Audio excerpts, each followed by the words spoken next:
by issuing a mea culpa this week. For people who listened last week, we had a top 5 category, top 5 best sequels of all time. And I thought our lists were pretty good, except for mine, which excluded The Empire Strikes Back, which I was ashamed. I am ashamed that it was not on there, and it certainly deserves to be on there. It's maybe number 1. It's certainly number 2 or maybe number 1. That was completely my fault. Yeah. I somehow missed it. I'm a Star Wars nerd my whole life, and I blew it. You're forgetting. And It's I incredible. blew it. That's like not thanking your wife at the Oscars and your retirement party and the renewal of your vows. I mean, it's just such an oversight by It's you. a huge. Because I don't care about that stuff, know. but your whole life is based around duh, C-3PO, comment about it. R2-D2, let's talk more about him. And Luke, and the Empire, and the Death Star. Even though I'm pushing 50, this is all still important to me for some reason. I need to get into my Star Wars sheets and my mommy to come and kiss me goodnight. That's exactly right.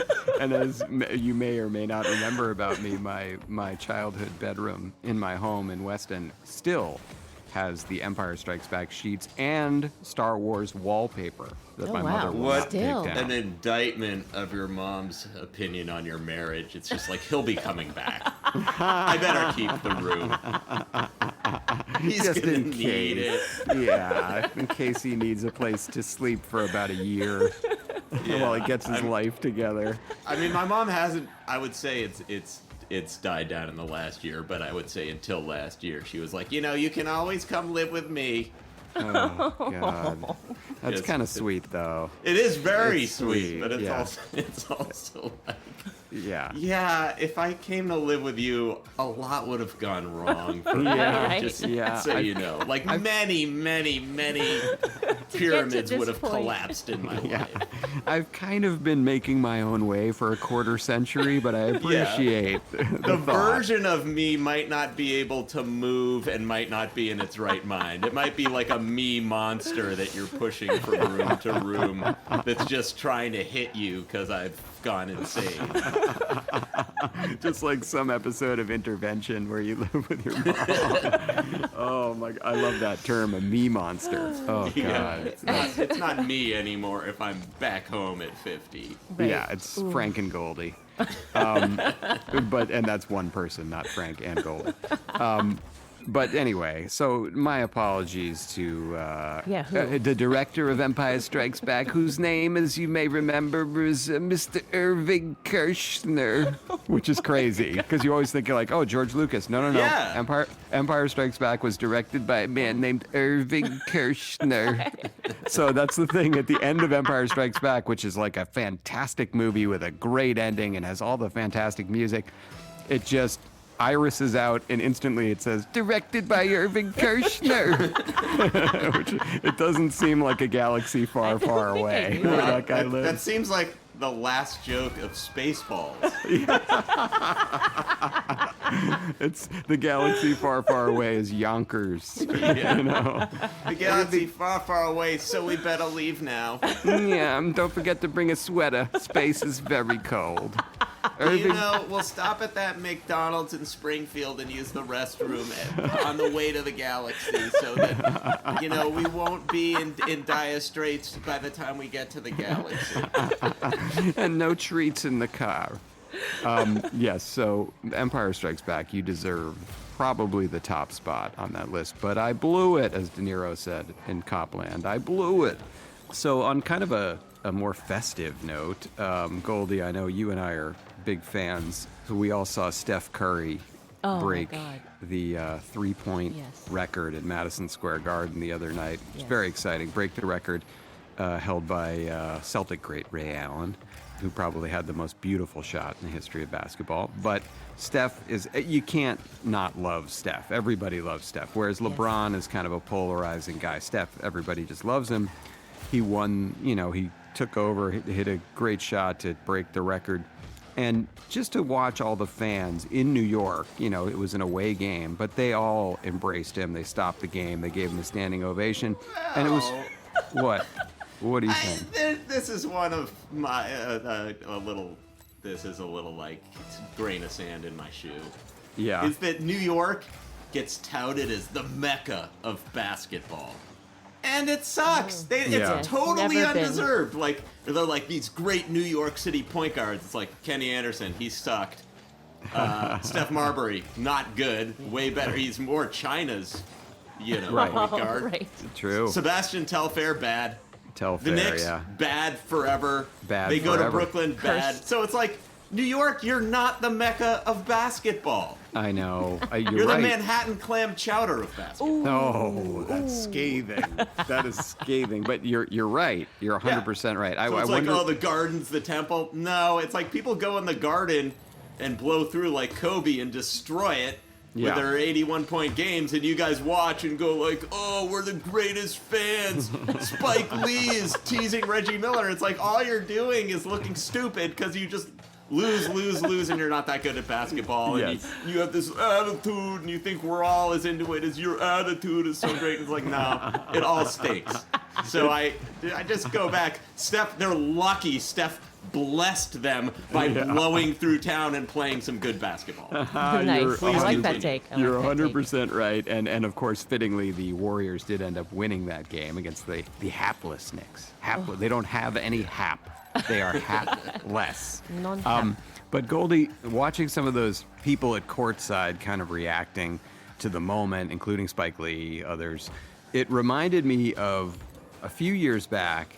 Goldie and I were very big Clippers fans. I've got my sweatshirt on now because you still live there, but living in LA, I couldn't like the Lakers because I just hated them from my Celtics Yeah. days growing Yes. up. So the Clippers were the kind of plucky underdogs. Yeah. And as it happened, Goldie and I got into them right when they got very good. Yeah. Like Yeah. they got Chris good time. Paul, Blake Griffin when he was young, DeAndre Jordan. It's not delivery, it's to Jordan. That never caught on, but I wanted it to. And they called themselves Blob City, and then Yes. we christened ourselves Blob City. Yes, which I loved. And by the way, you're counting yourself in there, but you called me that exclusively because there were definitely times when I was heavier, and you kept calling me Blob City and Blob Angeles and all this kind of stuff. It was very funny. I was laughing all the great. way through my tears. But we've had a few memorable games there. But there was one in particular that stuck out to me that I think is worthy of mentioning because it was just a fun memory, and also I think it somehow serves as like for people who want to be writers or comedy writers in particular. I always tell them, like, they say, well, what should I be doing? How should I be starting? And I always go back to this notion of like, can you make your friends laugh? Like, is that because that's a Yeah. good indicator if you're Nice. funny? Like, can you make your friends laugh? And I think back on one night when we somehow, I think through your agents or my agents, I don't Who's even your remember. agent? Yeah. Yeah. So we got. But no one ever thought I was valuable enough to bring got me that. somewhere or give me tickets to anything. It was like, we're not going to lose him. We don't need to do any maintenance. Well, I thought you were valuable enough, and if the tickets were given to me, so you and I had Yes. courtside seats, and that's the best in the NBA. It's like probably the best sporting event to watch, like way up close, courtside NBA, and we Yeah. were in these seats in the front row, kind of caddy corner with the visitors bench. So that night, amazing. the Clippers happened to be playing the Oklahoma City Thunder. And this is back now 6-7 years ago. I think it was 8 or 9. but- Maybe it was back when OKC was a very good team and the Clippers were a very good team, and they had Westbrook? a heated rivalry. Yeah, they had Westbrook Yeah. and maybe KD? even KD Yeah, I think back so. then. I'm pretty sure they did. And they had a heated rivalry with the Clippers. They were two Western teams fighting to get to that top spot in the West. So we go to this game and we have a Well, couple. before we go to the Yeah. game, first, we go to Trader Vic's, Yes. which And is a get tiki sloshed. place that is no longer there, and it has some franchises. But just to set this story up, I was drinking a lot at the time. Yeah. Trader Vic's was my favorite place in the world because I Yes. love Mai Tais. So Okay.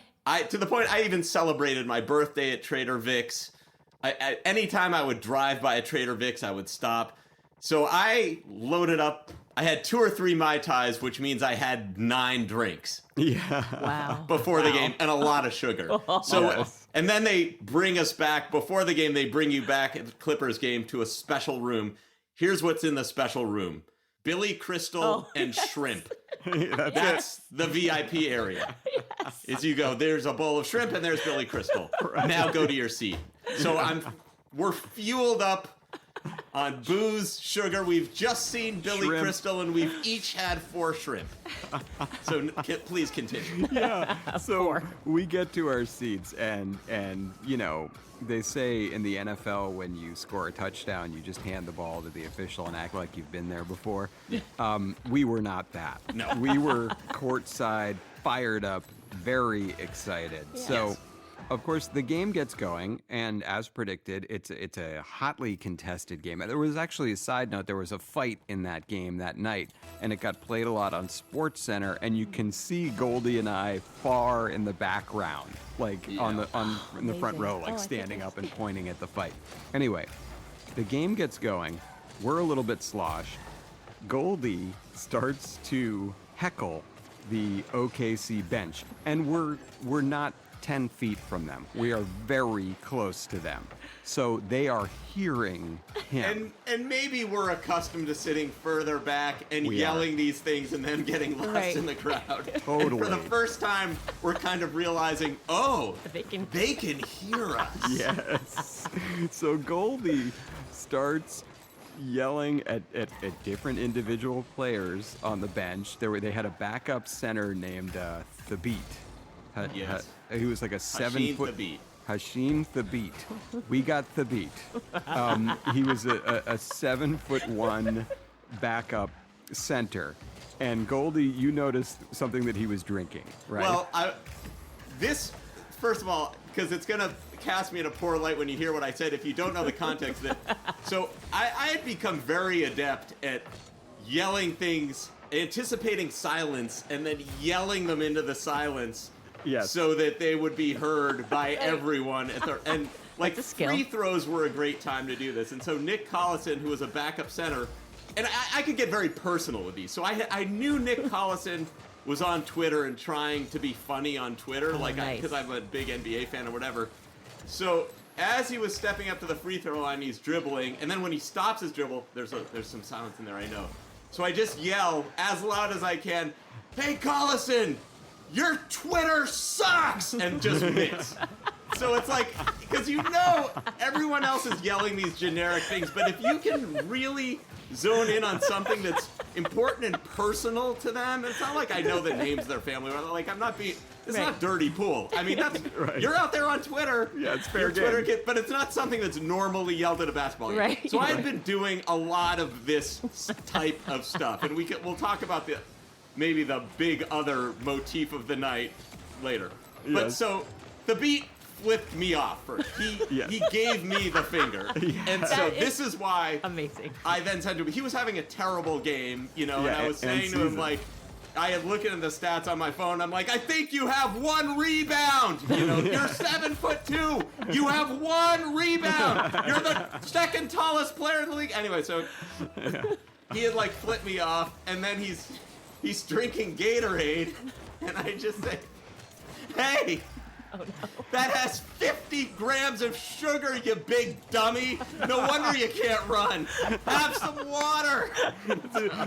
You big dummy. I can still hear that echoing. And it just, like a sound wave washing across their bench. And like you even got the beat to, after he'd flipped you off, he gave you like a couple of the he looked back and gave you the fake laugh face, Yeah. like, oh, that's so funny. But it was like you were getting him.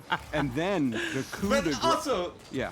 I want to point out that we were big Clipper fans. Like, the point of all this was not malice. The point of No. this was to contribute to winning the game, which Yes. was, at the time, Somehow. very important to us. And I feel that made me begin to feel like, oh, we're having an effect on the outcome. And you did. Because we're getting this attention. Like, people are looking at us. Absolutely, we did. And that's like even so, of course, the next we upped the ante. And instead of then going for the couple players that we were picking on, and it was having an effect, definitely, then Goldie goes for the brass ring, and he starts going after their coach, Scott Brooks. And now tell them what. So, I had begun to notice over the course of the game that his suit was one size too big. Oh, no.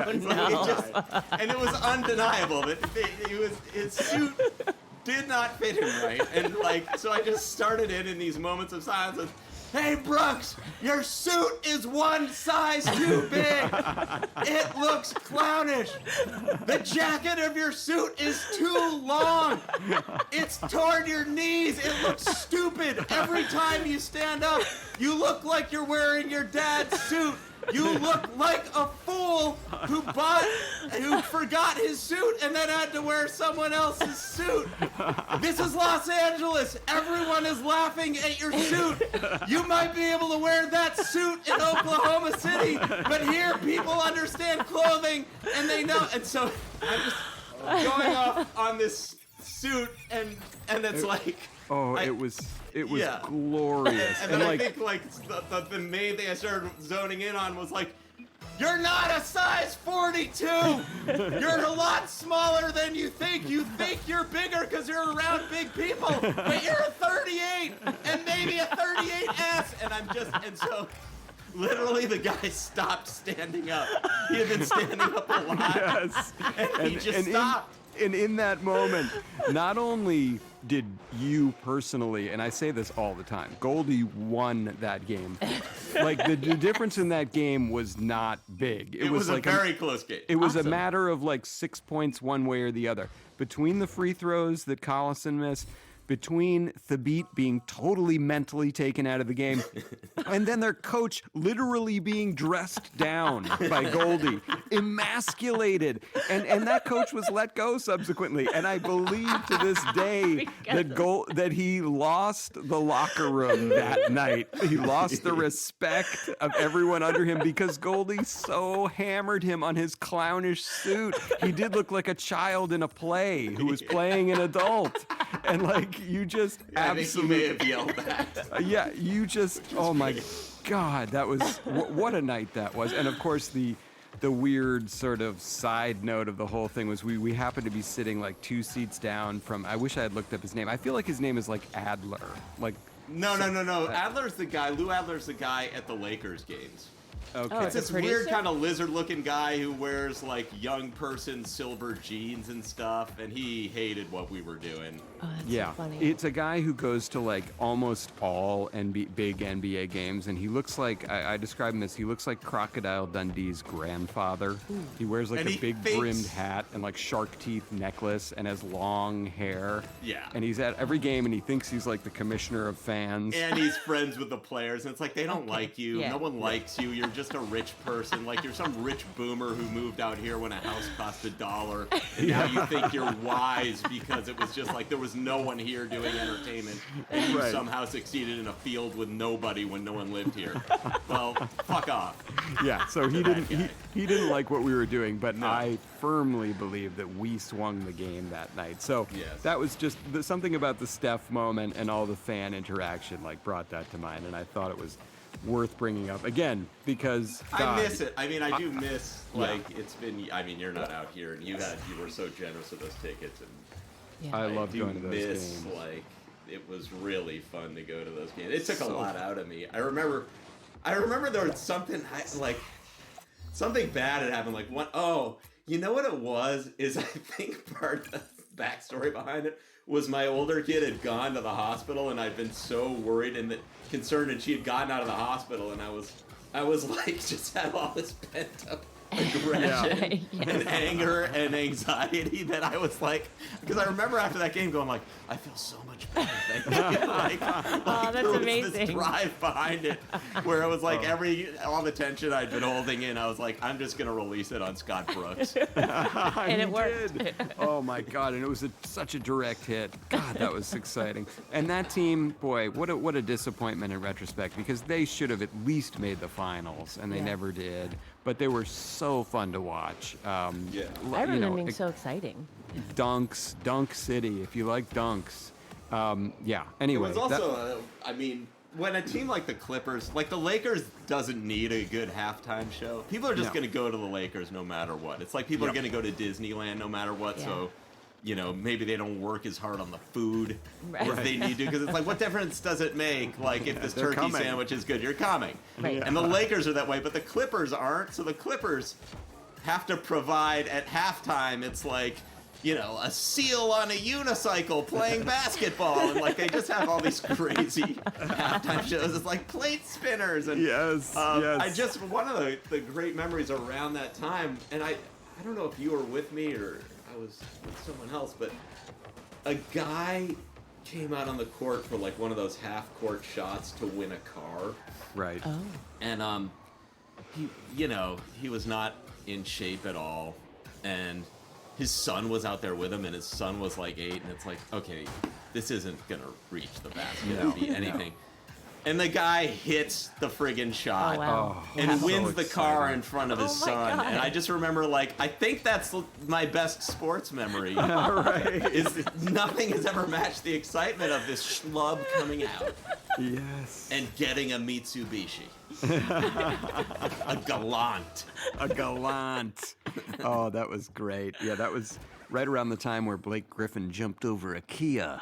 That Yeah. sounds like a Johnny joke, but He was great. What a great moment in time. it was great. And Blake Pre-COVID. Griffin, by the way, as if we shit on Nick Collison, we have to give Blake Griffin his props because he's very funny He's on Twitter. funny. He He's a funny genuinely- guy. Funny. Yeah, he's a funny dude. Yeah. He does those roasts. I also would like a little bit of credit, and I think I deserve a lot of credit, as I was an early adopter of Steph Curry. I liked him before everyone. Awesome. I did, Yeah, and I believe check that. I the believe you. receipts. Nice. Yeah. All right. Yes. Yeah, no, When his you- ankles were all screwed up and people were like, I was Yeah. like, this is my guy. Yeah, and also I think Cool. I have photos of you in a Warriors hat from very early Wow. in his career. Yes. Like you were. We did you it. were, Wow. You were Steph on. and I was I'm raised a Warrior fan, and when they won Yeah. the first championship, I was in Brooklyn and in the bedroom watching it, and when they won, I was sobbing. I mean, Aw. sobbing. And Stu came in, who's Canadian, and only watched hockey his whole life. He walked in, he's Yeah. like, "Why?" And just walked away.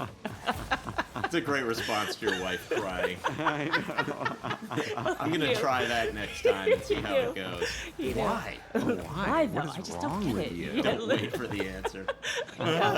You should have saved that story for High Note. Oh my God! When Why? Stu walked in and said why. All right. Well, you know what? We talked about it in the opening, and speaking of making our friends laugh, let's fail at that with some Johnny jokes.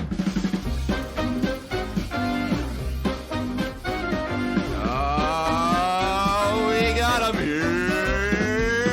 Here's Johnny's.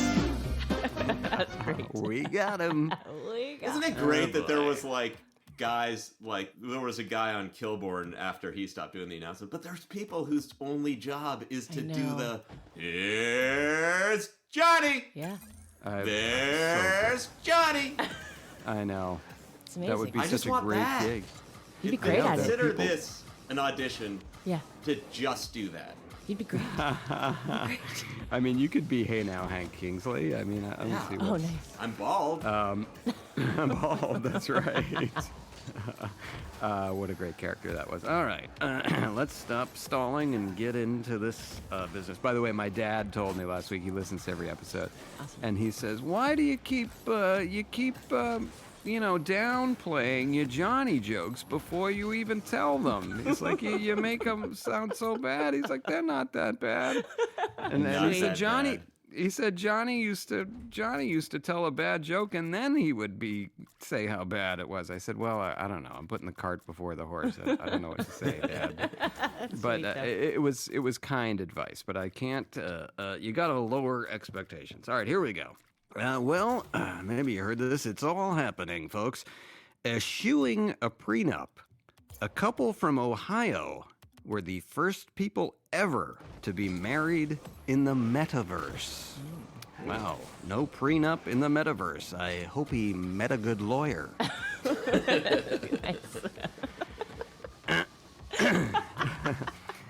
Okay. Well, more bombshells from the Ghislaine Maxwell trial. As witnesses testified that she and Jeffrey Epstein would frequently bring underage women to their favorite Chinese food restaurant. I think it's safe to assume how he liked his egg foo. Oh, that's great. I mean, just walk off, Homer. That's a great joke. I wanted to close with that, but I'm going to close with something so terrible. Oh, boy. Yeah. All right, here's where they get worse. Here's where my compulsion to wordplay gets me in trouble. Boy, New York sports fans, it's been a tough few weeks. After a neck injury to quarterback Daniel Jones, the New York Giants started backup Mike Glennon, who suffered 2 consecutive losses. Team officials say if the team continues to struggle with Glennon, they may be forced to turn to G. McCartney. Oh. Yeah. Is egg foo? They don't call it egg foo old, folks. Yeah, that's right. I like that. I should have tagged it with that. Now, in the spirit of Goldie, I'm gonna switch this last joke up.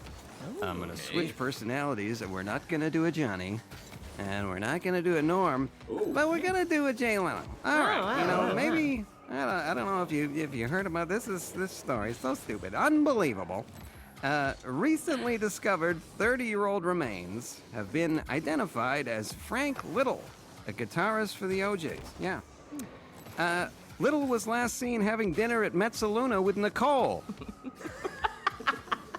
Coming up, we got Matt LeBlanc and the Gin Blossoms. I can't believe that's what I ended on instead of egg foo. Yeah. All right, second John. Unreal. Second John. Well, Second John. I'm just going to declare a loss and then do my jokes. You win. No, that's my bit. The United States has a shortage of cream cheese. Yeah, have you heard about this? A shortage of cream cheese. Authorities say if it's not remedied soon, it could lead to a national outbreak of elderly Jews with clean sweaters. Can I tell you something? One of the jokes I did not do, and I'm going to read it only because you did that, just to show how similar.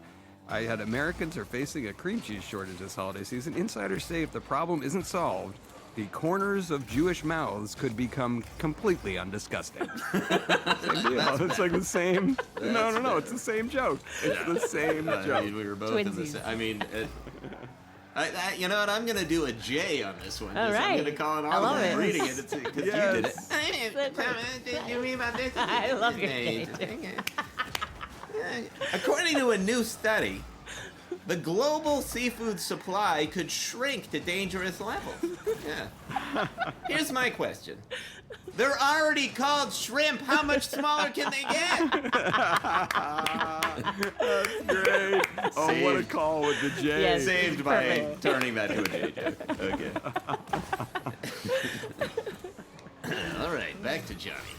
The Jacksonville Jaguars have fired their head coach Urban Meyer after he compiled a 2-11 record, kicked one of his players, and was caught publicly canoodling with a woman who was not his wife.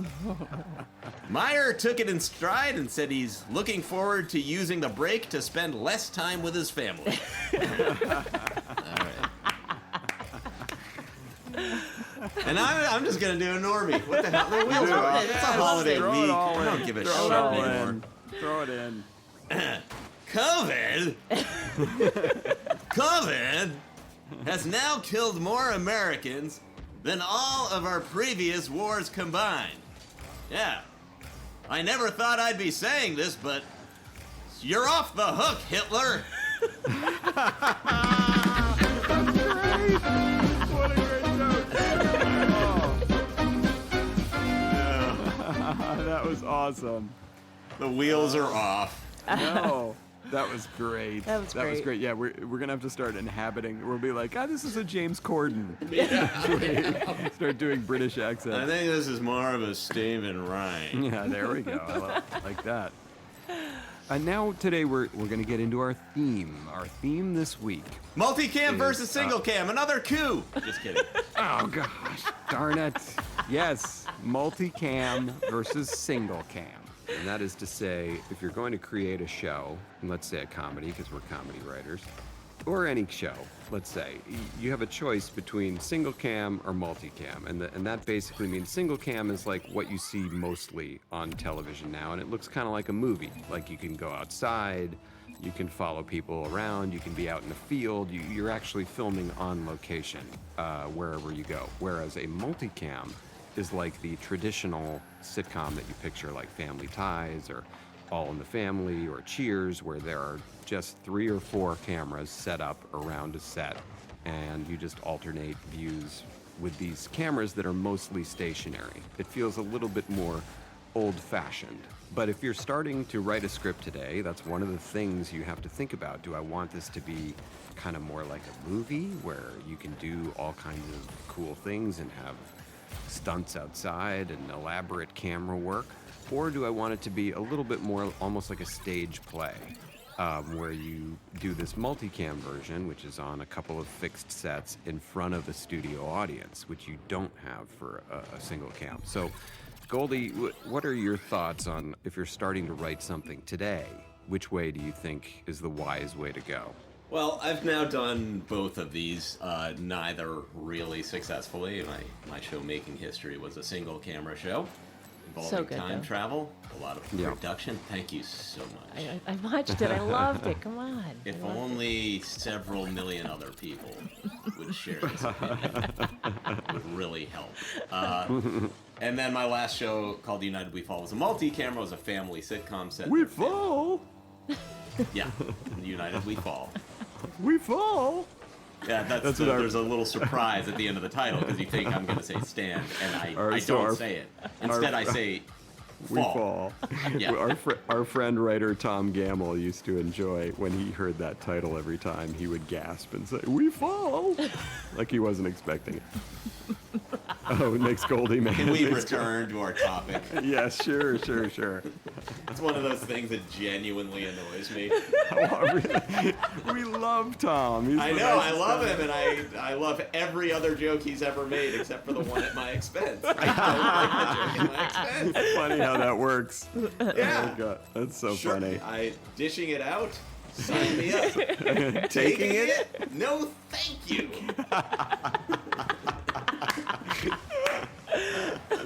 All right, well, it gave Anyway. us that moment, so that's worth it. So I guess when you start doing this, you should always plan for success, right? So you should always be thinking, what if this does become something? What if it Yes. actually does get made? What if it actually does go into production? What would I like my life to be like? How do I picture myself creating? How do I picture myself living? Because they're two very different lifestyles. Absolutely. Very different. Single camera is very, very, very labor intensive. Okay. 3 The varies. production aspect. Yeah. As opposed to being on one set in front of a live audience and taping it for, 2.5 to 5 hours at a time. You are instead going out at a minimum 5 days a week. The days on your sets, which is, say in 30 Rock, the sets would be, the office, the stage, and then they would go outside to all different sorts of places, right? Right. So, for budgetary reasons, a certain amount of time you're going to want to be on your sets, which those days are easier because they're more controlled. But what makes it way harder than multicam is that for every scene you do, you have to move the single camera, the one camera, to get a master shot, which is a shot of all the characters doing all the action in the scene. So you see the guy distributing the paper 15 to 15 people in the master shot. Yeah. Good job, Then Jeff. you have to get a close-up of each character who speaks and reacts. Now, that sounds not too difficult, but what I did not realize going in, not having gone to film school, was that each time you move the camera, you have to move the lights. as well. Yeah. And Yep. moving lights, when I say moving lights, you might think, hey, I take this lamp and I move Right. it from one side of my bedroom to the other side of the bedroom and I plug it in and there's a lamp there. No. Nope. There's a team of people dismantling rigging, reassembling it, and hanging the lights. And then once they're hung, they've got to be calibrated. Now this happens 15 times a day and Yeah. takes a minimum of half hour, often longer, and during which time you are sitting there doing nothing. Yeah. Right. Yep. It I is know, very except- boring. And if you have kids or you have a life you like to surf, you like to go biking, you will see your life hourglass dissipating, slowly going away as people move friggin' lights for your show that no one likes that is getting a 0.3 that's going to be canceled anyway. Whereas you could be running a multicam. Yes. Okay. So here's the benefit of the multicam. Yeah. Yes. You're more likely to have regular type hours that you would at any job. Yep. You know, 9:30 to 5:30, 9 to 5, whatever. You get the tape night, which is a very exciting, fun night. You get the excitement of the production, the audience being loaded in, the warm-up comic, seeing your That's things always go fun. live, being able to change your things live when they fail or when they succeed. You can top them and gauge the crowd reaction, and it's pretty genuinely fun and electric, right? Yeah, that When you makes say- sense. Agree. Yeah, and your schedule, as you said, so the major point there that you're making, and your first point, is that a single cam is like shooting a movie. It's like you're going to be on a movie type schedule where things are going to take at least 12 hours a day. There's going to be a lot of waiting around to get so many shots that you didn't even know you needed. Whereas in a multicam, your characters come out in front of a live audience, there's energy, and they're doing a play. And you try, and you can adjust it on the fly. I totally agree. Now, to get into the writing part of it, I would say, and again, I have not run a single camera show, so I don't know, you have more experience than I do in this regard. I would say that probably it's a little easier to write a single cam show because there's not as much pressure on the jokes and the punchlines don't have to be as hard as they do in the multicam setting, which is more like a play. You're there with the audience. It's almost like you're telling stand-up jokes to this audience in front of you. Whereas the single cam, there's no audience. You don't say like, oh, they didn't like that joke, or they did. You just keep going. You're filming, you're trusting yourself, which can be a good thing. And also, you can do extra jokes that are visual because you have the freedom of more camera use to do that kind of stuff. And effects as well.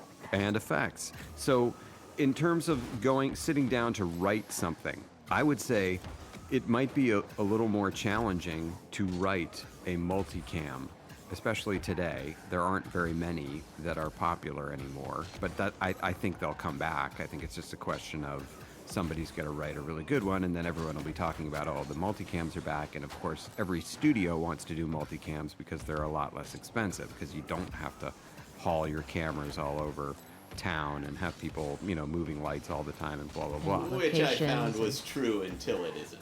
What, say that, expand on that. What do you mean? Well, my last show had the ratings that it needed to have on paper to keep going. It never lost viewers. In fact, it gained them. It was cheaper than a single cam, and then they canceled it anyway. But we've talked about this many times, and we know why that is. It's because of the Sony part ownership of it. The network and studio It's did not own the that- show. Certainly, that's a huge factor. But Huge, I the also biggest. think that there's the perception among executives and higher level executives in particular don't seem to be a fan of this style of show. And it doesn't seem to be the Yes. thing that gets the critical acclaim. Right. They never get nominated for anything like Roseanne, or which is now the Connors, has been going, making money, but they don't get Emmys at this point. I mean, partially because of Roseanne's behavior, but also because I think while the average American viewer, I think, enjoys it more, people who hang out at Brentwood Country Mart don't. Yeah. Well, it's interesting because I think that average American viewer you're talking about is kind of it's shrinking a little bit. It's not to say that it can't little come back. bit. They go. Well, a lot. They go. A lot. They go. They go. They go. But I feel like America is still open to a great multicam. I agree with you that maybe the executives at all the studios look around and they see the shows that are getting nominated for Emmys. They see the shows that are getting, a lot of buzz. And also, single cam is a little bit easier to watch for the modern sensibility. It's like it looks better. It looks more like a movie. They can just do more interesting things visually. Whereas the multicam, it is like you're sitting around and watching a version of a play for Yes. 22 minutes. But when you get listen, people still love to watch Friends. Young people are continuously rewatching Friends on Netflix or wherever it is. And so they like it. So it can be done. Of course, Friends had that jackpot of casting where they just had 5 people that everyone loved and wanted to watch over and over again. But I think if you cast something great and you have something that's really funny, I think it could work again. So I would say if people are listening now and they're thinking about I'm gonna write a sitcom, I would think about long and hard and see if you can try and write a multicam. I think it's more of a challenge writing wise because your jokes have to be sharper or kind of come more often. But I think if you nail it, you could be the start of the of something big, like a renaissance of the multicam sitcom. Well, they also tend to go into syndication better, Yes. meaning that they get resold and like Seinfeld. I just said it's $500 million on Netflix. But Right. I will say, if you go back and you start watching these, and I think this may contribute to part of the demise, is that when you watch Seinfeld or Friends, start asking yourself, would cell phones solve this plot? I know. And it's uncanny just how many things, like the restaurant, they're waiting in a Chinese restaurant, they don't know if they're going Right. to get seated. Well, you would just log on your phone and go on Yelp or whatever these things are, or some app, and you would find another restaurant.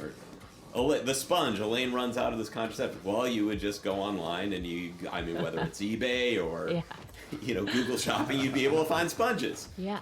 You could go on Etsy and have someone make you a sponge. Right. You could get a TaskRabbit to do it. Like everything Kramer was doing could be done by a TaskRabbit. Right. But the one with the house in the Hamptons would still stand up. George could still lie about that house and drive Well, them that out to the end of the episode earth. to me has come to embody every aspect of modern life, politics, and the TV industry itself, which is, we all know there are so many less viewers there. There's so much less money there. The talent pool has been diluted. The fact that people have their phones and they have a camera that now looks at themselves to put themselves into whatever scenario they want to send to their friends, which is so much more immediately gratifying than watching other people. But we're all acting as though a multicam could come back or a TV show could have this huge hit. It's all come to my beach house. Oh, you have a beach house? Yeah, I definitely have a beach house. I have a show that's going to get 50 million viewers. Good, I'd love to see it. Well, I'd love to make it. Well, I'd love to give you the money to make it. Well, I would love to take the money to make it and make it for you and show you. Well, great. Are we almost there? Yes, I'm going to start making it right now. Look at me, I'm writing. Well, good, I'm getting ready to produce it. I mean, we're all in this crazy train of denial. I know, but within the denial, I think there's a shred of hope. It's like what's missing from that analogy is that George didn't have the hope inside of him that there would actually be his beach house there in the Hamptons when they got there. He knows full well the whole time it ain't there. And while we, the rational part of our minds knows what you just said, that, it's all dwindling and it's all folly and it doesn't seem like that's ever going to explode again, there's still a hope, at least inside me, that somebody is going to crack another great multicam and it'll be back and it'll start a wave of other multicams coming back. Of other rip-offs that are not good. Of other rip-offs. But I mean, listen, we knew growing up before the Cosby Show, everyone was saying that the multicam, the sitcom was dead. Not the multicam, because they were all multicams, but that the sitcom was dead. And then the Cosby Show came, and suddenly NBC's garden grew, and it was the greatest era, I think, of sitcoms maybe ever. Well, you love Bill Cosby. Oh, I can't get enough of that guy. What a hero of mine he is. Oh, I want to just to sit down and have a drink with him would be an honor. I have a little unfortunate news for you. I'll tell you. Wait a minute. What? He did what? No, there was that year you fell off the boat and were in a coma that I still haven't filled you in on everything that happened that year. By the way, that's the sitcom. A guy who's been in a coma for 5 years over COVID. We'll work on that later. That could be a multicam. But, One set's the hospital.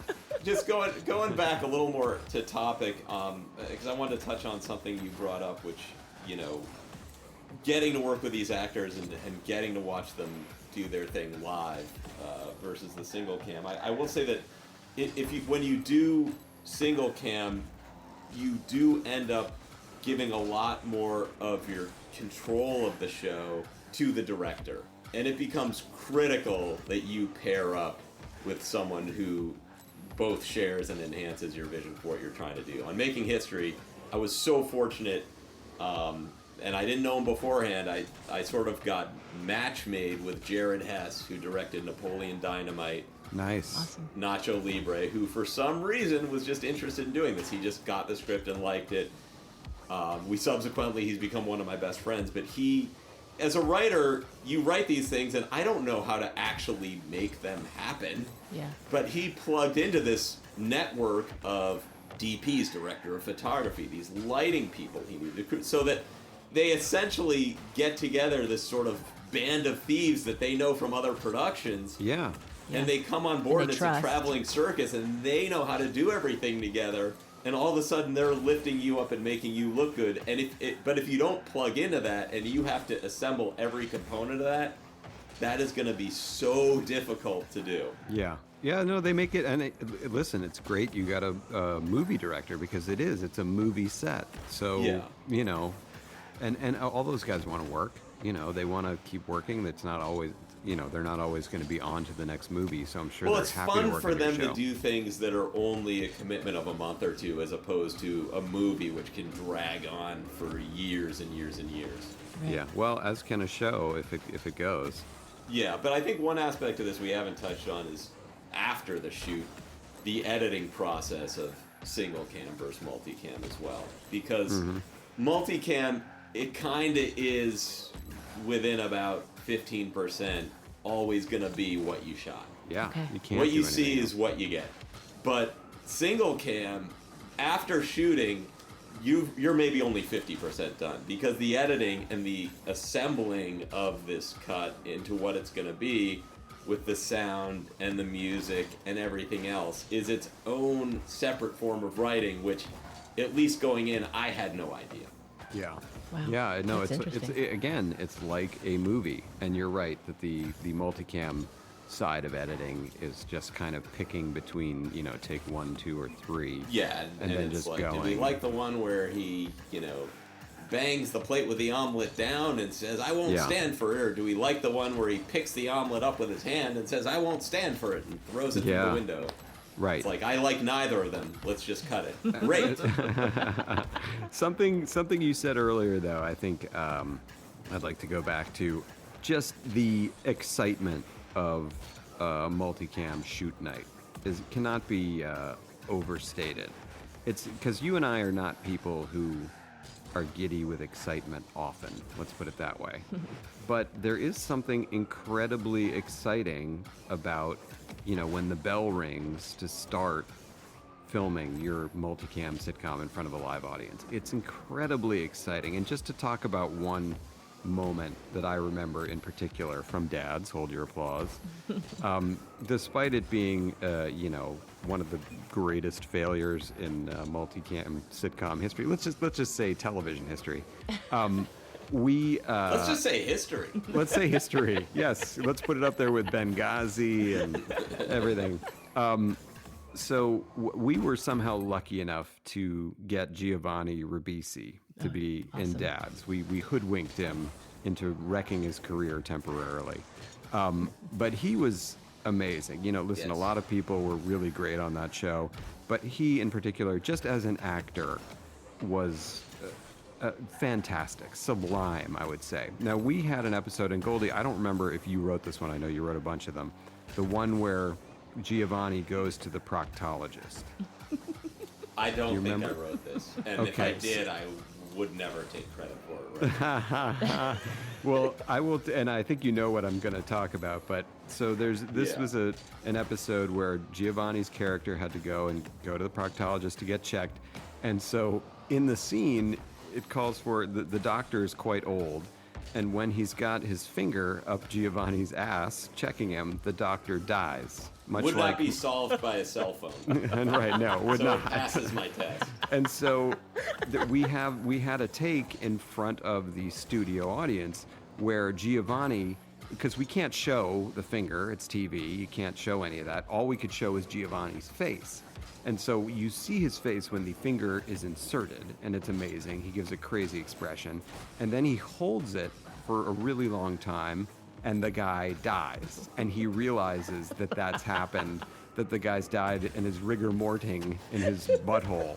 And so Goldie, if you remember this, he held that expression for so long, and the Yes. audience was laughing. And then at the end of his take, single tear rolled down his cheek while we were filming. It was like beautiful. Like, Yeah. and I will never forget how happy that made me. Like the audience going nuts and him doing the thing where he's crying. I'm like, we're gonna win Emmys, and then Yeah. No, I will say the dramatic moments are often more rewarding than the comedic ones. Like on United We Fall, what ended up being the finale, and we didn't know either way because we had no verdict on if they were going to do more, but we went back into the couple's wedding, and basically, like, the story was they had eloped and pissed off both sides of their family who were incredibly insulted. But the reason they eloped was because in planning their wedding, both of their families had been such a nightmare that they said the only way to deal with this is to go off and get married by ourselves. Oh boy, here come the tears. oh, the elope-a-dope, the And elope-a-dope. so, but then they felt like they had been robbed of their own. They had robbed themselves of their own wedding, and so on their 10th anniversary, which they had forgotten because they were so busy with their kids, they decided they wanted to renew their vows and actually have their families in. And in doing so, all the old problems resurfaced. Their families became nightmares again. Right. And they said, let's elope again and screw them over. But then there was this epic snowstorm, and they couldn't elope, but they were like, this is the best of all worlds because our family can't make it, but we still invited them. And then Right. the family rented a snowcat and drove through a very dangerous blizzard to burst in and kind of ruin the wedding. But in ruining the wedding, they kind of, made it by Bringing them the interjecting love. themselves, and then they realize, like, this is the beauty of life, is you make Yeah. these plans and you can't escape your destiny, which is to be with your family. Right. It was like really, and like I was in tears. I mean, I'm in tears thinking about it now. I was in I got tears goosebumps. at the taping. Yeah, I got goosebumps just thinking about it. And like the audience loved it. I'm telling you, the audience was there. I'm not a deluded person, right? Like I'm not someone. If they hated, I'd be the first one to go, dude, this is a disaster. I gotta get it. But the audience loved it. Tears all around. Yeah. Tears with Yeah. the cast. Tears with the crew. And then, they just look at it and go, "You're canceled." No. And they put garbage on. And it's just hard sometimes to recover from that. Yeah. No. To go, well, and then for them to come back and 2 months later and go, what else you got? You got any more ideas? Oh yeah, I'm real eager to give you a fucking idea, you viper. Well, I think we have to assume that the advice we're giving to people out there are not What just people who have been burned by the studio or network, that are people who are hoping to get into this game and not just one foot out the door. Save yourself the heartbreak. Do a single can. You know what? No, just go into If advertising. you hate your family Just go and you into- never want to see them, do the single can because your whole life. Then you'll just be running yourself ragged for 18 hours a day. When they cancel you, you'll be a broken person. So Yes. broken they won't even ask what else you got because they'll know you're insane. Yes. That's great advice. What a great business this is.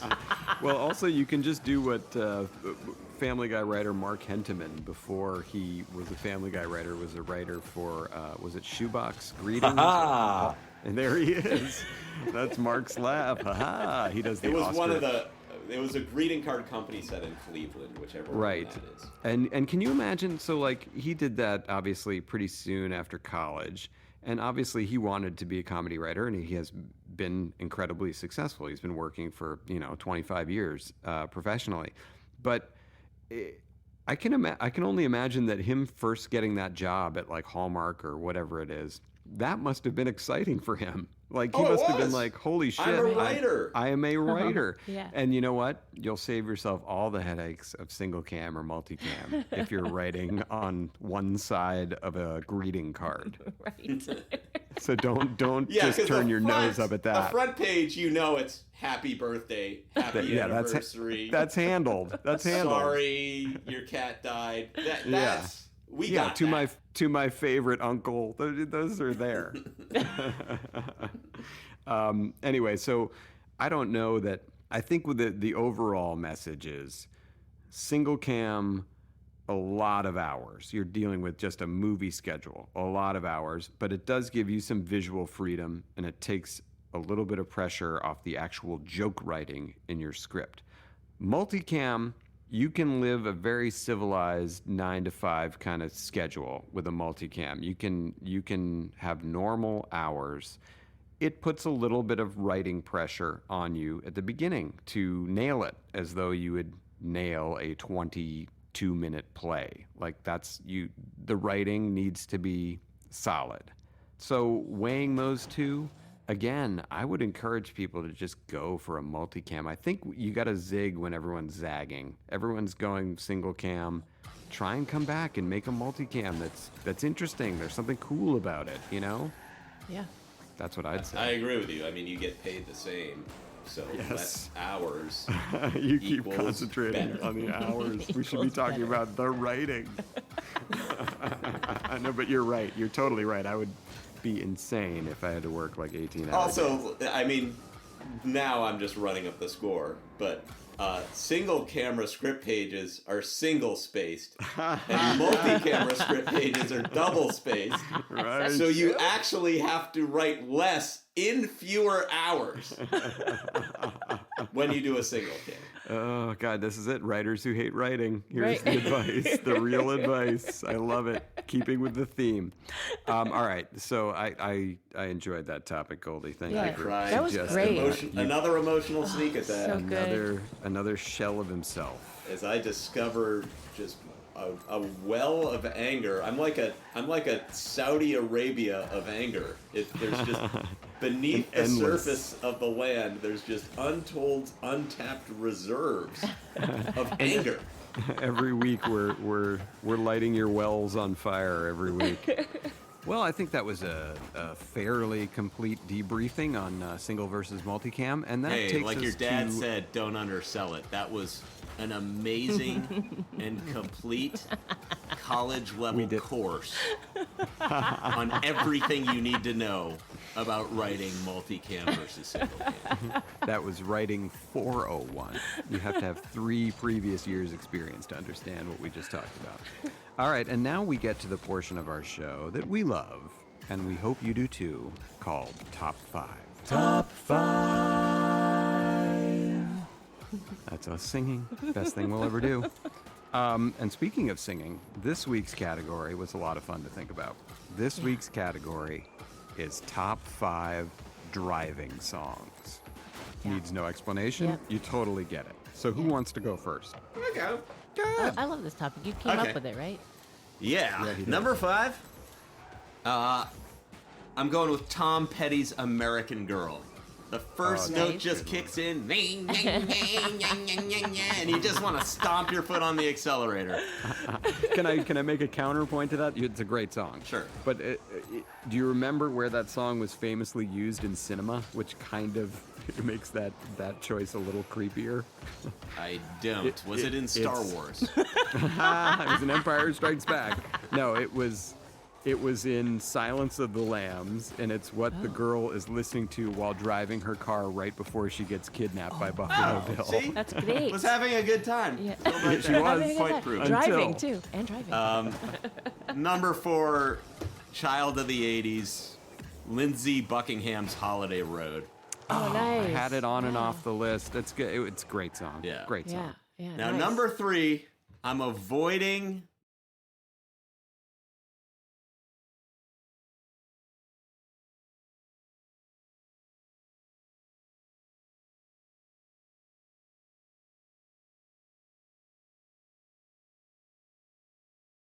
All occasions are better with beer.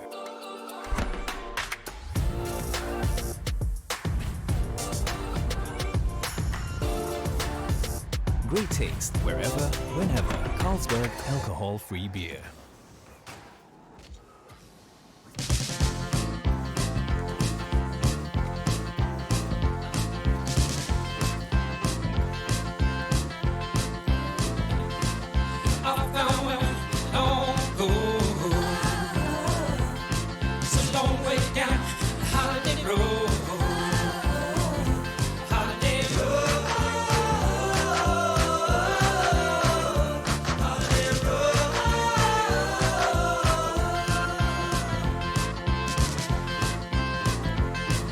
Jack be nimble, Jack be quick. Take a ride on the West Coast kid. Holiday road. Holiday road. Holiday road.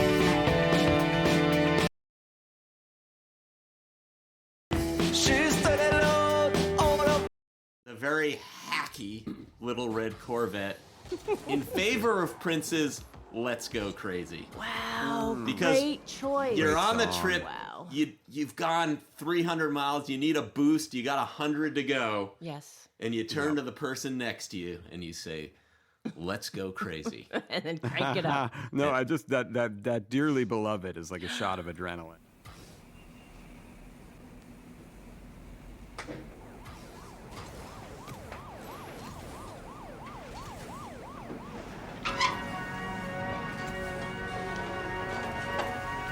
Dearly beloved, we are gathered here today to get through this thing called life. And if the elevator lasts and breaks forever, that's a mighty long time. But I'm here to tell you, punch a higher floor.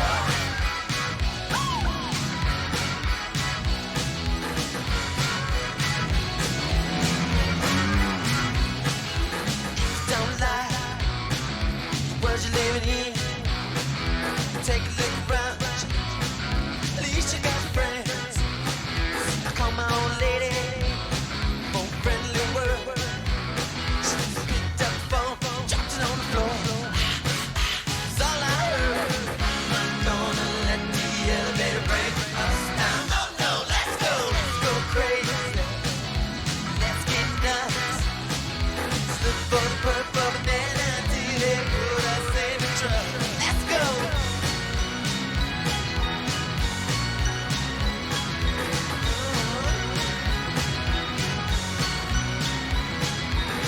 Excited, don't know why.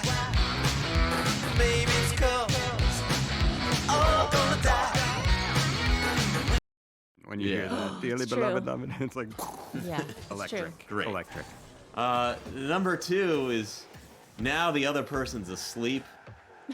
It's time to get emotional. Yeah. It's time to think about all the things in your life that brought you to this point in the trip. Some good, some bad. Oh. You got to leave some behind. That's sad. And you got to look forward. And you do that with Tracy Chapman's Fast Car. Oh, yes. Oh, good call. Very emotional, Very. indeed. Indeed. And when no, that's And number one, Yeah. this is the I Mike know what Tyson it- Spinks I knockout. know what it is. I know do. what it is. Go ahead. We both have the same one.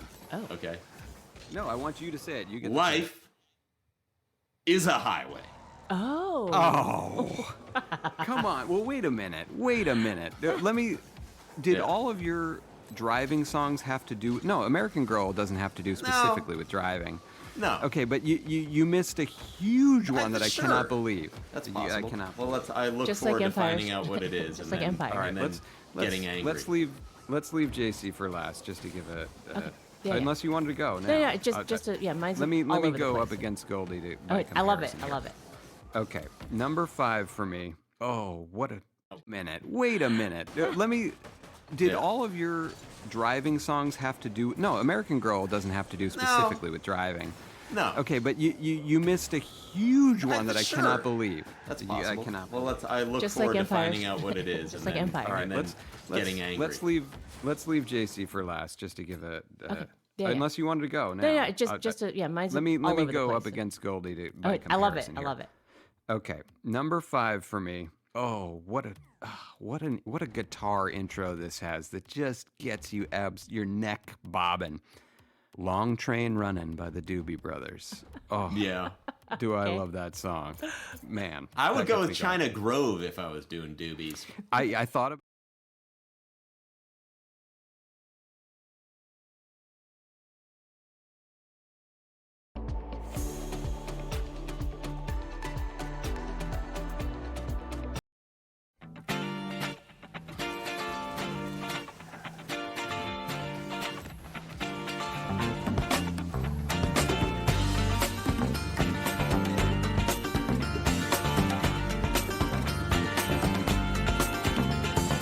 Down around the corner, half a mile from here, see them always running and watch them disappear.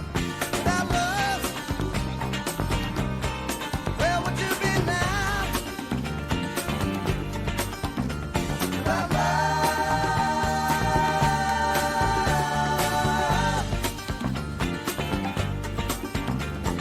no, I saw Miss Lucy down along the tracks. She lost her home and her family, and she won't be coming back. Without love, where would you be right now? Without love.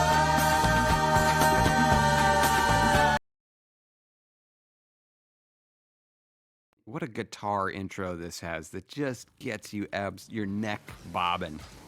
Long Train Running by the Doobie Brothers. Oh, Yeah. do I Okay. love that song. Man. I would that go gets with me China Grove if I was doing doobies. going. Doobies.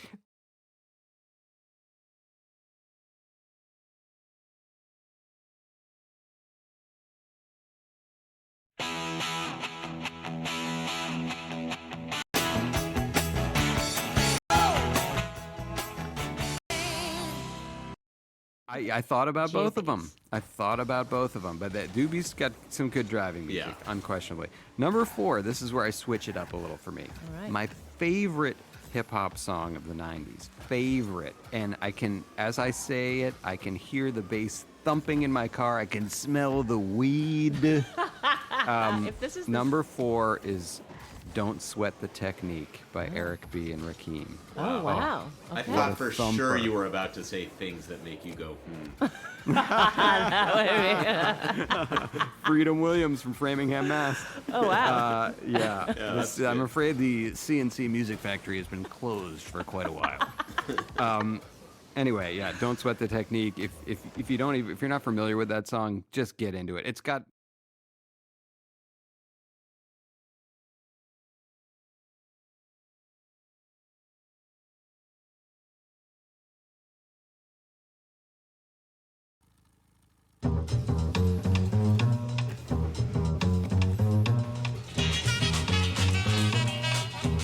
Don't sweat the technique.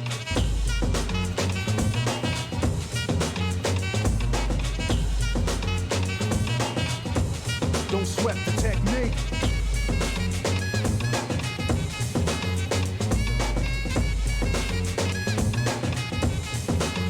Let's trace the hits and check the file. Let's see who bit the dissect the style. I flip the script so they can't get filed. At least not now, it'll take a while. I change the pace to complete the beat. I drop the bass to MCs get weak. For every road they trace is a scar they keep. It's when I speak, they freak to sweat the technique. I made my debut in '86 with a melody in a president's mix. And now I stay on target and refuse to miss. And I still make hits for beats. Parties, clubs, and cars and jeeps. My underground sound vibrates the streets. MCs wanna beef, then I play for keeps. When they sweat the technique.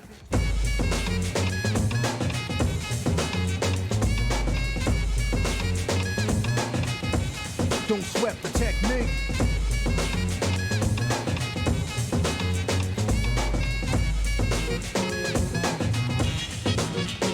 They wanna know how many rhymes have I ripped and wrecked, but researchers never found all the pieces yet. Scientists try to solve the context, philosophers are wondering what's next. Pieces took the lab to observe them. They couldn't absorb them, they didn't deserve them. My ideas are only for the audience ears. For my opponents it might take years. Pencils, pens, and swords. Let us put together from a key to cause. I'm also a sculpture, born with structure. Because of my culture, I'm a rhythm instructor. Technical style that'll be full of technology. Complete sights and new heights after I get deep.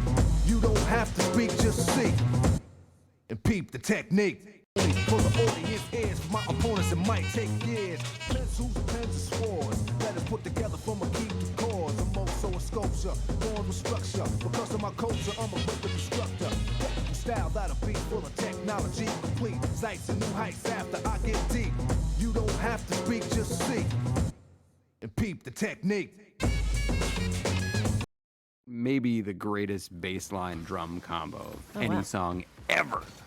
All right, number 3. And I thought you were going to say this on your list, Goldie. Thinking about your life. Thinking about Good Times, Bad Times by Led Zeppelin. Yes. Wow. Absolute Yes. banger. Great, I yes. could run through a brick wall when I hear that one. Number 2, Blue Sky by the Allman Brothers. Oh, wow. Oh. Blue Sky by the Allman Brothers.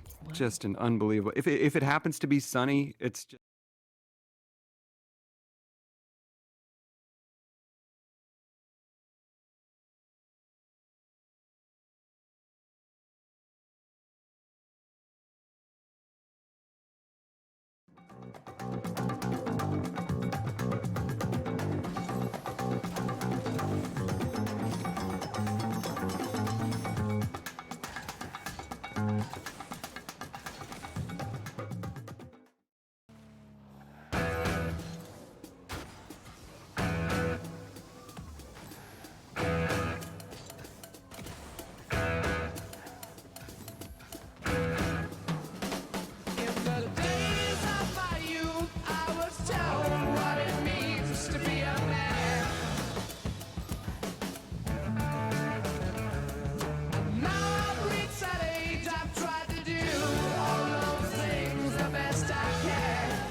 You What can't about beat that as a Mr. drug. Blue Sky?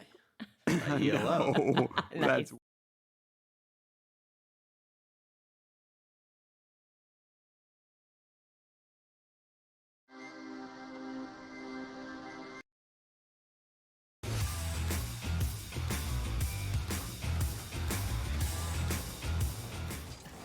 It's Kinder Bueno. Find your feel-good message today.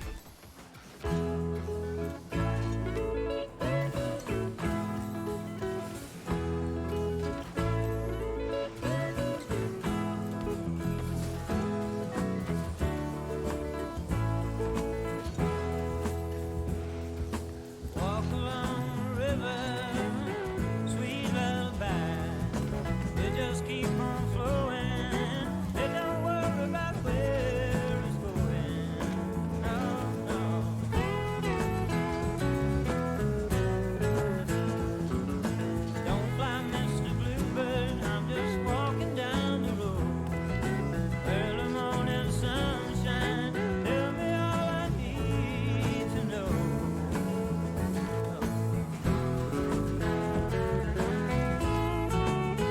You're my blue sky, you're my sunny day.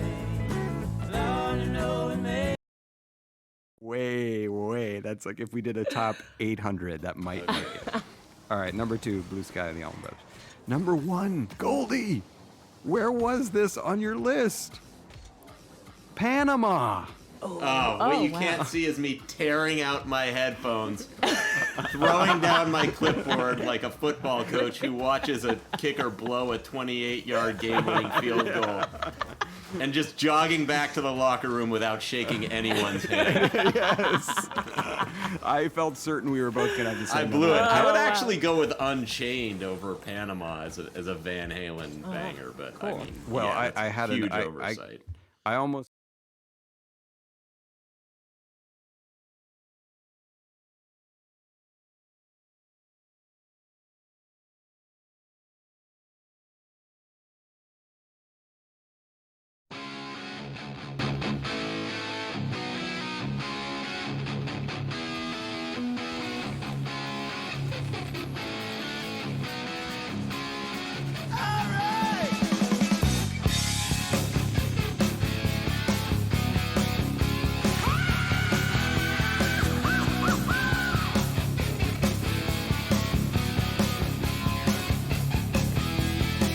You say, I cannot get there from here, baby.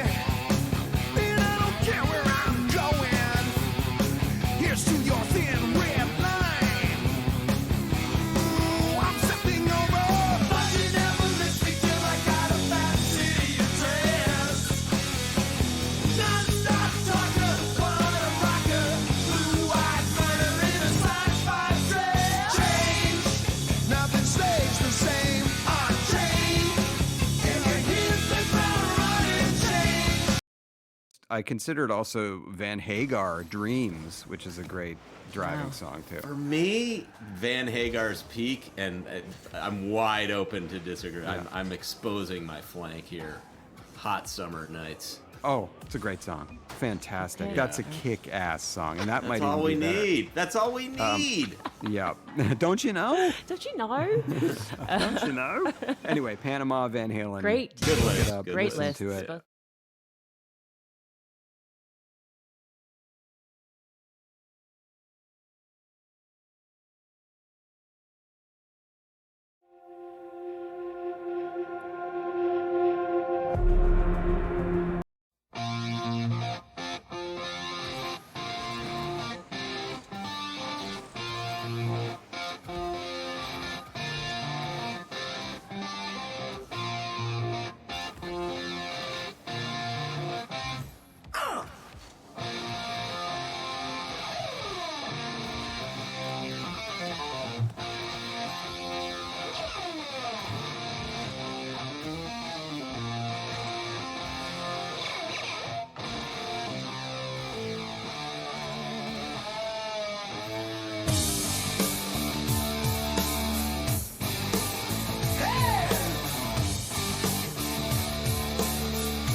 Okay. Okay. JC. My list is very different, so different from the two of you's. Shocker. Yes. Okay. So number 5, driving long highway. Yeah. This comes on, fades in, Natural Mystic by Bob Marley. Oh.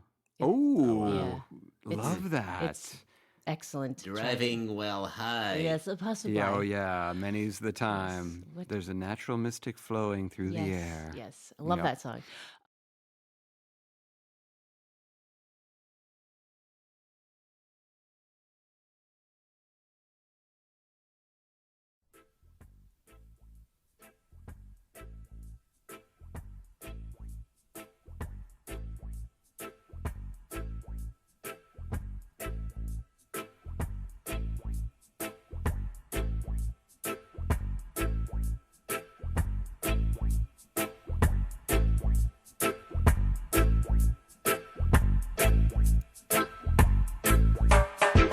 There's a natural mystic flowing through the air.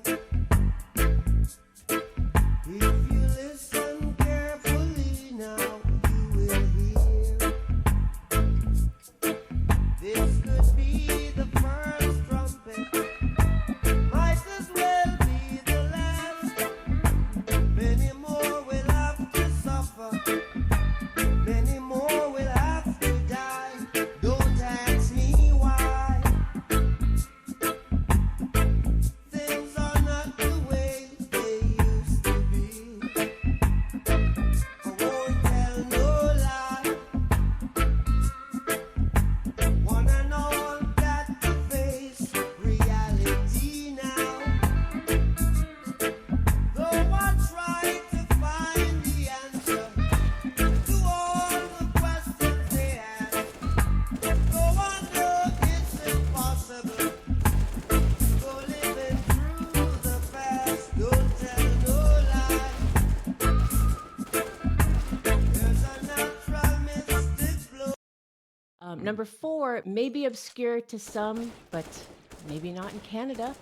One of my all-time favorite bands, a band called Metric. The song is Empty. It is my favorite, one of my favorite driving songs when I'm like, okay, I need to wake up. I'm gonna turn this on, and Never heard of it. Oh yeah, I mean, it's, Never heard of the band. Yeah. When you said Wait, Canadian is it- band, is I it- thought- the song is Empty. It is my favorite, one of my favorite driving songs when I'm like, okay, I need to wake up to some, but maybe not in Canada. One of my all-time favorite bands, a band called Metric. The song is Empty. It is my favorite, one of my favorite driving. When you market on LinkedIn,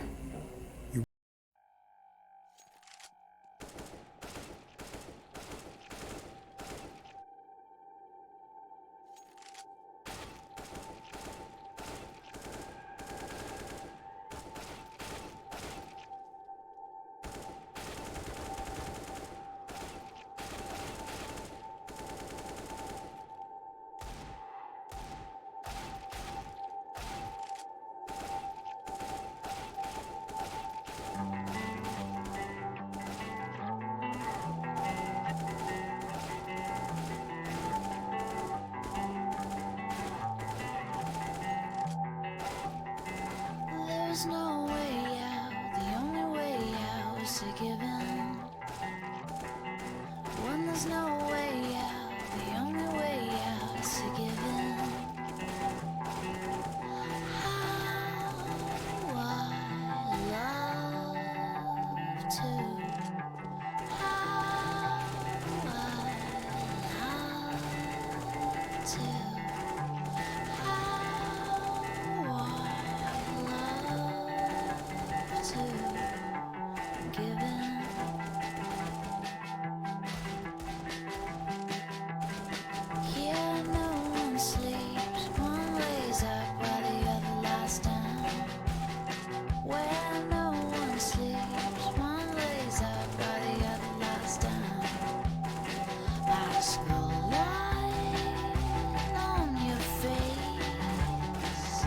What the light on your hand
songs when I'm like, okay, I need to wake up.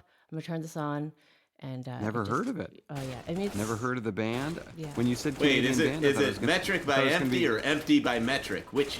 Which one is it? It's Empty by Metric. Emily Haynes. When you is said the singer. favorite Canadian band, I thought it was going to be Glass Tiger. Don't Right. forget me when I'm gone.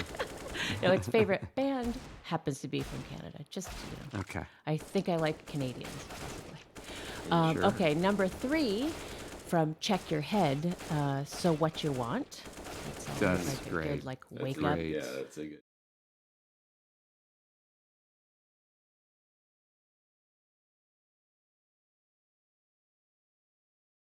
choice. My favorite band happens to be from Canada. Just Okay. I think I like Canadians possibly. Sure. Okay, number 3 from Check Your Head. So What You Want. That's always That's like a great. good like That's wake up. great. Yeah, that's a good choice. Wake up Great, one. great And song. then also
Child of the 80s are my top 2. Number 2 is Drive by the Cars. Oh, The Cars have like 4 that could Yes. just be on there. Yeah. totally. That could have Just been what one. just what I needed. I mean, that Oh, could I be- love Yes. that song. Yes, I just, The car. Drive the is a Cars sad drive. drive. He might be going to or from a funeral. I know. But I you're love it, though. thinking. You're thinking while you're driving to drive, and It's drive. a meaningful I think, drive. Yes. I think drive. I think Drive is the best ballad of the '80s. Oh, wow. I'm gonna go ahead and say it. I think it's the best Wow. ballad of the '80s. Okay, I'm going to have to contemplate. And then number 1 is In the Air Tonight by Phil Collins. Oh, When that what a drum, call. when the drums come in, the drum fill. Love that. You know, Drives seem to be like Should have not a been lot one. about pumping up and a lot about just cruising. kind of melancholy contemplation. Yeah, we did it. You know, I Yeah. grew up in Mill Valley, and a lot of the pastime is driving over the mountain, over Mount Tam, and it was just like a lot of driving, and this was this type of music I chose over the curvy roads. So That's awesome. In the air tonight, of course, best drum breakdown. And probably a kid in got history. murdered. right, Maybe. maybe He denies that that's does, true. he does, yeah. But I love that story. The most interesting thing about me by far isn't true. Right. Oh. No, I think the most interesting thing about him now is that like his ex-wife said he shits his pants and like What? Is that locked him true? out of his house. Oh, yeah. no. Oh, no. I don't know why Phil Collins became this punching bag. I love it. I Me love too. his music. I like Sussudio. So do Ooh, I. me So too. do I. I love him. And he really doesn't want Billy to forget his phone number. No. And you know that's true. Yeah, he's great. Okay, those were great top 5s. And Yeah. what a very good category, Goldie. Thank you Yeah, for thanks. suggesting it. All right, and now we're going to end this program like we do every week on a high note. La la la la la la la. Thank you, Tom Gamble, for that holiday high note. I'll start off. This is just a quick one. So, my daughter, Levy, who's 6, just last weekend took her first karate class. Oh. And boy, did she love it. She absolutely loved it. Loved, first of all, step 1, loved the outfit. Was Nice. very excited about wearing the outfit and the belt. And then in the karate class was like eagerly doing all the exercises and totally smashed a wood board, a wood board in half Wow. on her first day. And like we have video of it, and her face after she smashed it in was so happy and excited. So Wow. I'm just glad to know that within a couple years, all the women in my house will be able to beat the shit out of me. So that's the first That's a step great on that idea. road. That's I'll great. step in to give JC time to think of one. Thank you. I had all this time. I thought one. So but this yeah, is thank you. something that like no one really knows about me, but to relax, I play, continuing with our basketball theme, I play NBA 2K15. Yes.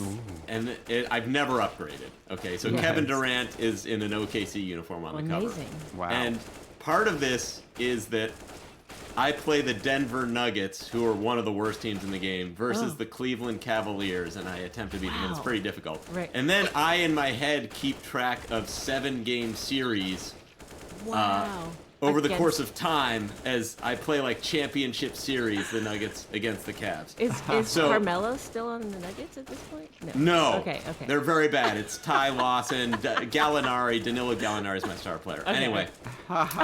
So I had tied Red Auerbach at 10 championships Oh. in my mind. Wow. Wow. I had then tied Phil Jackson. I had won my 11th versus 7 losses. Yeah. But I had been on a 2 championship losing streak, and I was really concerned. But last week, I won my 12th championship Just of my mind. And I will tell you that I I got celebrated. goosebumps just thinking about it. I went kind of nuts, and no one in my house understood what was going on. It's like the 12th the NBA 2K15 championship in my mind. I mean, this has been going on over the course of like 3 years or something. Oh, that's great. That's So it was a good. game 6, and Congratulations. I had just figured out a way to use Randy Foy, who I had kind of abandoned 6 championships Oh, so ago. funny. And I'm using him in this new way, like I'm innovating with this team. And I've gotten so into it, and anyway, I'm incredible at it, and I won 12 Congratulations. Oh, that's That's huge. awesome. That's forget Congratulations. Steph. That's Yeah. the real NBA accomplishment You're the real this week. That's great. That's great. Okay, my high note for this week was, so last night we had the Family Guy American Dad holiday party over Yeah. Zoom, Yeah. where they sent us meals and they had this like hosted event with John John and Vinny. John you. and Vinny's Yeah. provided the food, and John and Vinny themselves were there to coach us through making it. Yeah, and I was sort of like, I didn't know what to expect, but what it was really nice was, we're all in our homes. We haven't really seen each other, but somehow still able to try to connect. Yeah. And just sometimes it's just the effort that people are sort of like letting go and, being silly, even though we're just all Yeah. on camera. And I thought it was way more connecting, way more, bonding than I thought it would be. I don't know.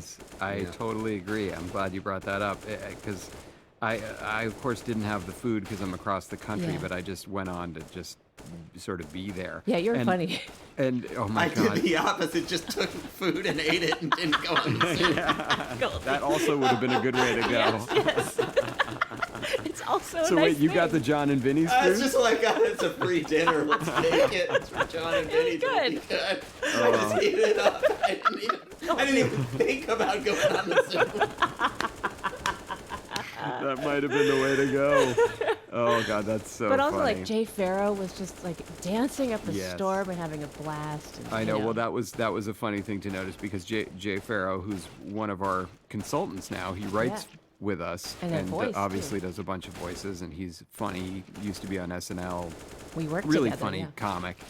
So he was in one of the Zoom windows, And I think people were kind of excited by that because I don't know that everyone even knew that he was working for the show, but they Yeah. all started to see him and they started to write comments. And once, like a true Yes. comic, Yes. once he started seeing comments about himself, he And was on dancing. stage Oh, the yeah. whole night. He was. And they, at the end of the night, they were playing music so people could like Zoom dance. Yes. And he was going nuts. He really They was. played Michael Jackson. What was it? Don't Stop Till You Get Enough. Yes. And he He did the moves. He started dancing, and he was. And I wrote in the comments right at the beginning. I'm like, "There's no way he can keep this up for the whole That's- song," but he did. He did. He did. He kept going. And of course, that kind of stuff, Goldie. You remember from when we went to those Twitter awards so many years ago, and they had Yeah. public comments that you could. It was like that was, for the Family Guy. I think where a few Megan was on there, and Well, a they couple of the shut down the comments because of us at the Twitter awards. The screen mysteriously went blank was after great. tweeting. After one of us tweeted, "This is horrible." yeah, I'm not having a good time. Yeah, so the comments section was kind of a fun place like Yeah, it was that last great. night. But yes, JC, that's a fun high note. It was a fun holiday gathering. Yeah, it was a great just- idea. Oh, Anyway. good dystopian fun. Yeah. I know. I like dystopia. Yeah. Anyway, what a fun episode. We hope that you guys are having a happy holiday season. Yes. We thank you for listening. I thank the two of you for being awesome. Thank you. And we will talk to you again next week.